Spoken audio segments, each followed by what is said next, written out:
or the semi apart from the competition. Wherever it Tells a story.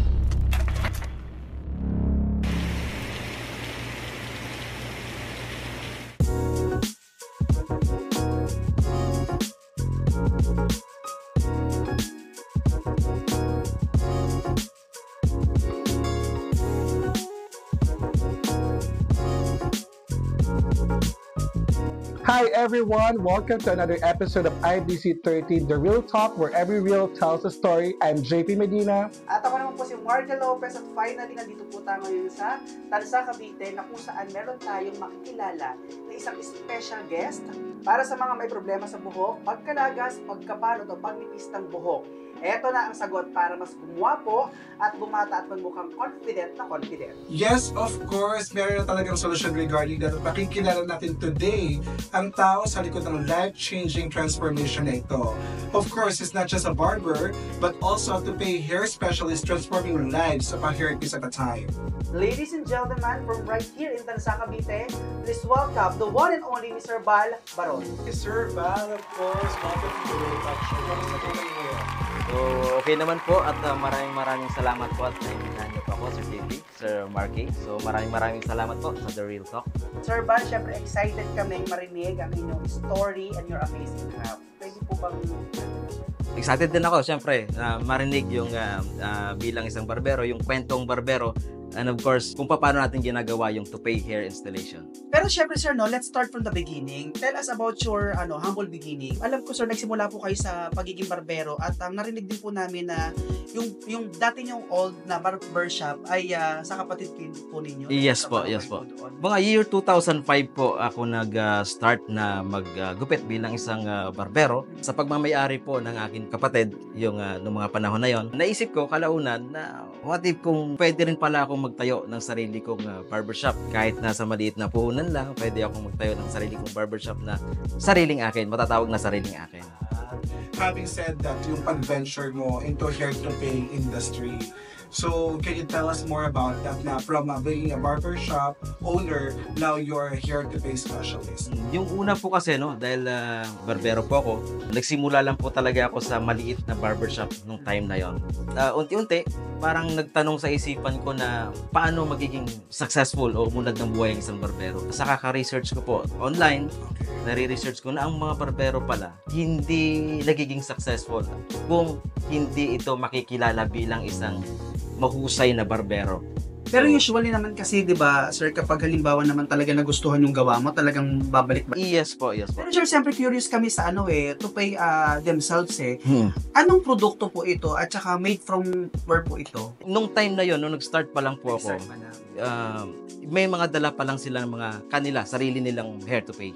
Actually, sila talaga yung nag-ano sa akin Nag-ano na, bakit hindi mo pwedeng gawin dito sa Cavite kung nagkataon na ikaw meron kang toupee installation dito, ikaw yung kauna-unahan na toupee installer dito sa Cavite. So, gaano katagal yung proseso ng pag-install? Kasi hindi naman ito basta ikakabit lang ng, Yes po. ng client to their head, o di ba? Parang gano'n. 45 minutes to 1 hour. 45 minutes to 1 hour. So, syempre, hindi po basta-basta ang pag-install ng toupee kasi nga, kailangan dito ay barber, pero hindi rin basta barber lang.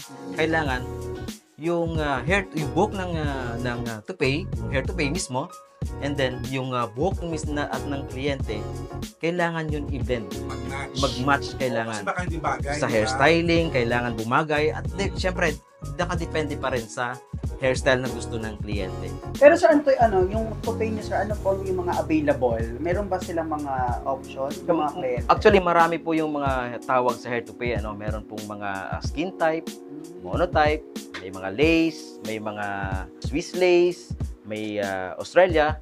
So, yung mga tawag na yon, para-paras naman lahat yung toupee. Pero may pinagkaiba lang. Meron lang regular na hair toupee at meron din pinakamaganda o high-end na na hair to pay. Yes po, yes po. Paano nila mini-maintain yung kanilang hair to pay? Like after mo sila ma-installan, of course, di ba, syempre may self-care na yan or may maintenance. How do they do this? Parang tumagal yung kanilang to pay. I mean, usually ba ilang months nagtatagal ang self to pay? Ang to pay kasi nagtatagal po yan ng 1 to 2 years. Pero depende po yan sa pag-iingat po ng mga kliyente. So during installation po kasi, tinuturo na po namin yan sa mga kliyente namin. Klaro yun. Kasi actually, ang dami nanonood natin na viewers right Yes. now would love to know how much is the price range. Kahit idea lang ng bawat tabi kasi kanina na-classify mo siya as may apat na category, Apo. di ba? So, para lang mas idea ng ating mga viewers right now, how much would it range coming from the very affordable to a middle and to a medyo expensive? Apo. Yung hair to pay po namin na meron kami sa ngayon ay yung monotype, kung tawagin po natin. So yung monotype po kasi, yun po yung pinaka-regular na hair to pay po natin, which is 17,500 yung price po niya. Oh, 17,500. Tapos yung pinaka-expensive, Yung pinaka-high-end naman namin, yung Australia to pay, ay nagkakahalaga naman po ng 25,000. Kasama na po lahat ng installation, haircut, yung gagamitin sa kanya mga adhesive tape, mga remover. So kasama na po lahat yun. Okay siya, tsaka maganda. For example, sir, meron akong nagpagawa ako. Ano yung Apo. pwede kong i-expect sa na may ano akong natupi na hair na, no? Ano ang pwede kong expect dito? Ito ba pag nag-swim ba ako, masisira ba siya agad or pag water activities without worrying ba to? Yes po, yung hair to pay, after nyo pong ma-installan ng hair to pay, pwede nyo na pong gawin lahat. Swimming, sports activities, extreme activities, pwedeng-pwede na Ay, po. hindi pa siya yung pag naano ka na, natanggal na siya. Hindi na ba natin mag- Lalong-lalo na po sa mga bangko, sa mga malls. So, syempre, pagpapasok tayo sa mga remittance, so, tinatanggal yun minsan ng mga guards. So, pinapatanggal. So, kung manipis yung buhok natin, syempre, mahihiya tayong tanggalin po yun. Pero sa hair to pay, worry no more na po. Yeah. As the saying goes, behind every successful man, there's a woman. It's my pleasure to introduce someone who has been an integral part of this success, a true pillar of support, the woman behind the man, no other than Madam Ressi. Of course, welcome to our show, Madam Ressi. Yes! Hello po. Ma'am Leslie, pwede mo bang i-share kung paano ka naging katuwang niya sa lahat ng pagsubok at tagumpay sa negosyo? Yes po. Bilang partner po ni Sir Bar, sinusuportahan ko po siya sa lahat ng plano niya po sa buhay. Kasi pag umasenso po siya, kasama po kami bilang pamilya niya. How do you support him when it comes to job, activities, at mga projects na ginagawa ni Bar? Sa bawat pangarap po niya, binibigyan ko po yun ng respeto dahil kung ano po ang plano niya na maging success, tinutulungan ko po siya na maging yung mga pangarap niya na maabot niya po. Parang naiiyak si Mama no. Pero Mama, syempre may tanong din ako. Ano yung mapapapayo mo sa ibang mga kababaihan na patuloy na sumusuporta sa kanilang mga asawa at karera? Ang mapapayo ko lang po, unang-una po, pagmamahal. Kasi kung hindi nyo po bibigyan ng pagmamahal at suporta yung partner nyo, hindi niya rin po ang maaabot yung mga pangarap niya po sa buhay. Of course, grabe yung Grabe, message. parang naiiyak Natouch ako ako doon, eh. Tsaka parang nataiyak yung message. Yes, oo. Parang first time ko narinig yun. At saka parang naramdam mo kasi supportado ka ng partner mo. Mas Yes, magiging po. magaan ang trabaho para sa iyo.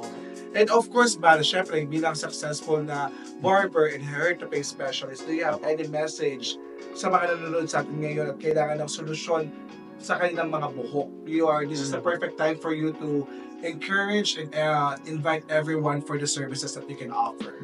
Yes po, sa lahat po ng mga may problema, lalo sa mga kalalakihan, sa kanilang hair loss, no? So, eto na po yung solusyon, yung Balbaron to Pay Hair Specialist. Nandito po kami para po ibalik muli yung inyong confidence sa inyong mga sarili. So, sa gamit ang atin pong hair system o yung hair to pay, so, napakaganda at napaka-quality ng mga hair to pay na binibigay namin sa bawat kliyente po namin. So, Balbaron to Pay Hair Specialist po.